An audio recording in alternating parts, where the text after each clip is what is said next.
టేపుతో పని లేదు, టేప్ని ఎక్కడ యూజ్ చేయనండి. ఆది జాకెట్తో మాత్రమే ఈ కటింగ్ అన్నమాట. ఈ కటింగ్ చాలా ఈజీగా ఉంటుంది, వాచ్ చేయండి. ముందుగా జాకెట్ ముక్కని క్లాత్ కలిసున్నది మన వైపుకు వేసుకుని, విడిగా ఉన్నది అటువైపుకు వేసుకోవాలి. ముక్క ఆ విధంగా వేసుకుని కింద మార్జిన్కి ఇలా కట్ చేసేసుకోవాలి. చిన్న ముక్కని ఎగుడు దిగుడు ఏమి లేకుండా క్లాత్కి. ఇదిగోండి ఆది జాకెట్కి వెనక భాగం మాత్రమే నేను ఇప్పుడు డ్రాయింగ్ వేస్తున్నాను. మీరు అది మాత్రమే చూడండి, వేరే ఏది చూడొద్దు. కింద అయితే మనం పట్టీకి కుట్టడానికి ఈ విధంగా కొంచెం కచ్చుకుంచి మార్కింగ్ చేసేసుకున్నాక ఫస్టే మనం జాకెట్కి కొలవలసింది హైట్ అన్నమాట, పొడవు.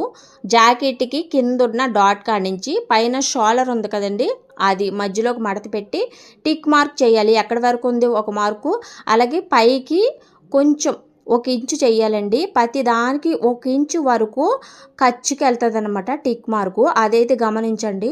చూసారు కదా, పొడవు టిక్ మార్క్ అయితే కంప్లీట్.